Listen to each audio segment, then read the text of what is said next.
guys! Welcome back to TezMania TV. Today I'm doing a requested video on skincare and sunscreen. I did make a video a couple years ago about the skincare routine I had then. If you want to see like what's changed and whatnot, I have to start by saying though I've been really shitty at taking care of my skin. I should take care of it, and I've recently gotten a lot better at taking care of it, which is why I decided to, you know what, let's do an updated version when you guys requested it. So I have very dry skin. I know I mentioned this a lot, and it doesn't always show, but for me it especially comes through during winter. Scandinavian air is dry and cold, and during the winter season a lot of people have issues with their skin, and I am prone for eczema. Like, I have atopic dermatitis, but a mild version of it, which for me means that my hands and my toes, like my feet, are very prone for eczema when the air is dry, which is why a lot of the time I'm not wearing my wedding ring, because I get little like itchy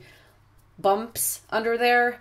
So I don't always wear that. So yeah, I kind of had to start taking better care of my skin than I did before. I don't use any like specific eczema creams or anything like that. I just try to keep, especially my hands and my feet, like moisturized. So I'm going to talk a little bit about sunscreen and staying out of the sun and all that kind of stuff. But before I start showing you guys the products, I just want to mention that I have actually changed the way I look at my skin when it comes to sunlight.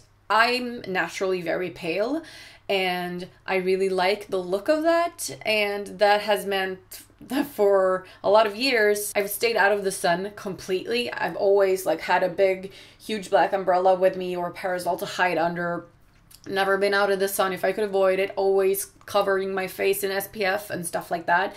But that has actually changed, and it's changed fairly recently. I think it started last summer, and now it's changed even more. It's to the point where I actually enjoy being in the sun in a way that I didn't before. I used to hate the feeling of my skin being warm, which it is when you're in the sunlight. I don't hate that anymore. I'm still never gonna be the kind of person who tans on purpose, like goes out and lays on the grass and is like, yes, make me tan.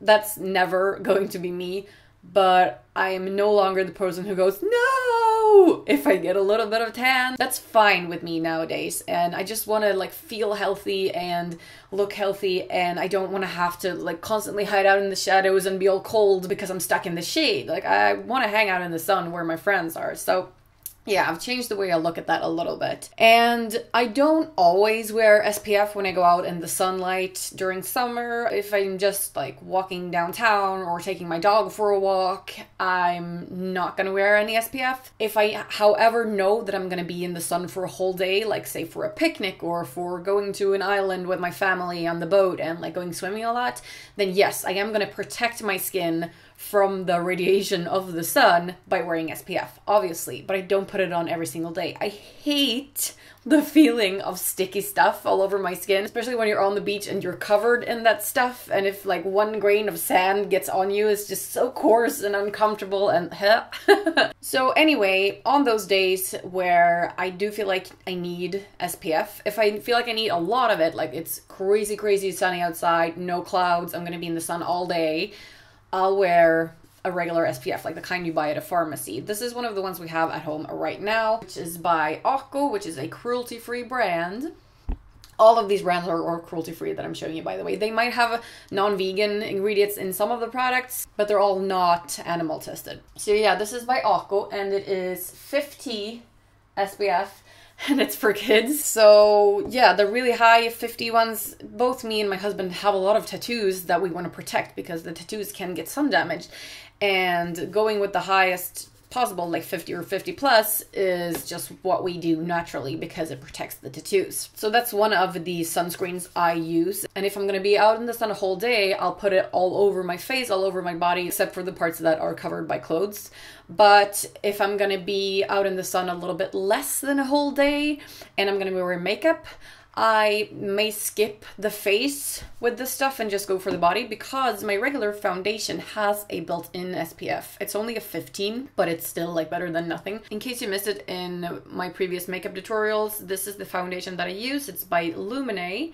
It's called the Blur foundation. So that covers the face, but I'll still use this for the rest of my exposed skin when I'm gonna be a lot out in the sun. Now, daily use, and when it comes to moisturizing your skin, like after removing makeup or after waking up in the morning, I used these two for a long time. These are very, very cheap, non-perfumed day cream and night cream by Coop Änglamark, which is a Swedish brand, again, cruelty-free, and these little symbols right here lets you know that they're allergy friendly and stuff.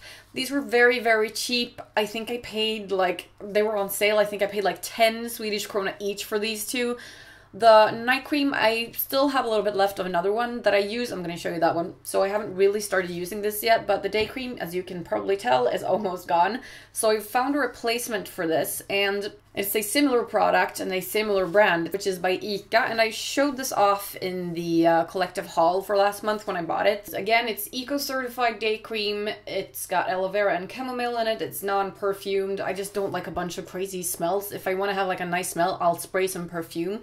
I don't like super smelly creams and stuff. So yeah, that's my new replacement, which I've been using for like a week now, and it works kind of exactly the same as this. And then the product I'm still using until it runs out and that I've been using, and then I'm going to use until I start using this one, is this, which is a little sample bottle from the Body Shop of a vitamin E nourishing night cream. And I really, really like this one because it's very, very thick in texture. Night creams usually are a little bit heavier than day creams because you're putting them on and then going to sleep. You're not going to put any makeup on over them, so you don't need them to be absorbed by the skin quickly. So they can be a little bit thicker, and this just kind of glides on very smoothly, so I really like this. If I don't like this as much, I might actually buy the proper sized version of this one.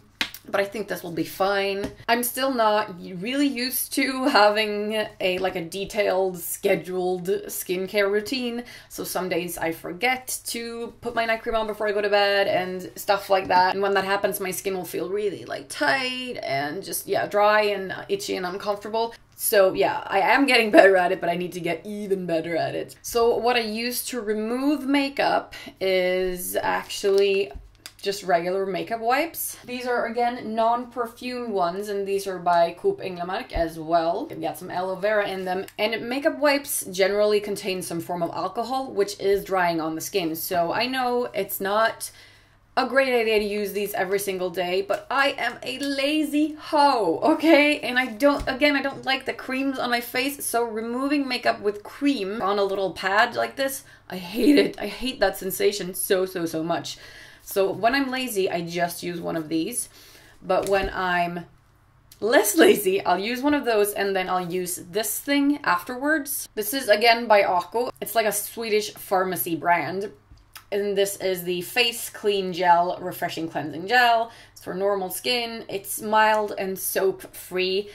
And I just do like a couple pumps of that and kind of wash it like you would with soap, but this is nicer for your skin than soap, and then just wash it off. That together with the makeup wipes gets rid of all the makeup that I have on. So those two as a combo is the ultimate makeup remover for me, but a lot of the time I am lazy and I'll just use this. But when I'm lazy, I'll always remember to moisturize with a night cream afterwards, because just using makeup wipes, I can feel instantly that my skin is feeling tight and dry. So I don't use a crazy amount of products, as you can tell. I don't feel like I need more than this. I don't want to spend a bunch of money on it, so that's why I choose cheaper brands. They're still good and they're still cruelty-free, which is really important, and they still work. So the last product that I'm going to show you today is a treatment that I use maybe once a month or something like that, and that is a mud mask. I posted a photo today actually on Instagram, because I used the mud mask today, of how my face looks right after wiping it off, and you guys were like, shit, did you burn your skin? Did you have an allergic reaction? You guys freaked the fuck out.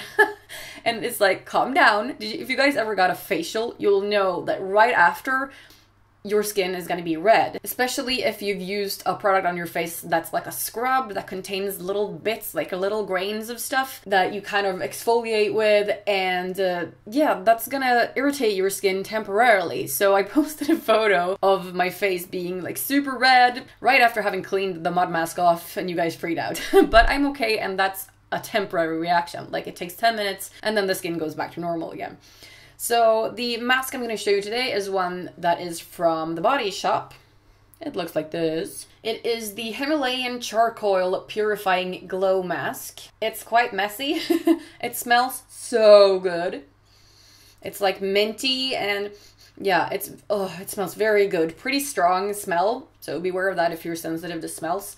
And it can be a little potent if you get it too close to your eyes, like it can sting a little bit. So I never go too close to my eyes. I leave the circles around the eye, and this has little bits or little grains in it, so this will scrub your skin good. So I kind of break this out if I feel like my skin is looking a little acne prone or just like not looking fresh. So I kind of just apply it with a foundation brush and let it sit for maybe 10 to 15 minutes, and it dries completely like mud does. And then instead of just washing it off with water like this, I take a towel and I wet it with hot water, and then I carefully wipe everything off. It takes some time, but it kind of helps scrub the skin a little bit extra. And yes, my skin is red immediately afterwards, but it's also very shiny and glowy and healthy looking. And let me tell you, when your skin is as dry as mine, it never glows. So that's like a goal achieved right there. So it looks very, very healthy, and it's like baby but soft right after you've put it on. So your skin feels very, very nice and healthy and soft afterwards. It's good for the pores. I don't have a lot of issues with big pores, but I can imagine that this is good for that, considering it does scrub the skin. So yeah, that is one of my favorite products. I do have like a bunch of different masks, and sometimes I'll pick out one of those for like when I'm in the tub or something, and those are usually the kind that you just wash off with water like this. But I really like the procedure with this of wiping it off with the towel, and I really like the product. It smells good, it feels good, it does good. I think that's it for this video. Thank you guys for requesting it, thank you for watching. Let me know in the comments if you feel like I forgot something, and I'll try to answer it there. Take care of yourself, take care of each other, and I'll see you next time. Bye!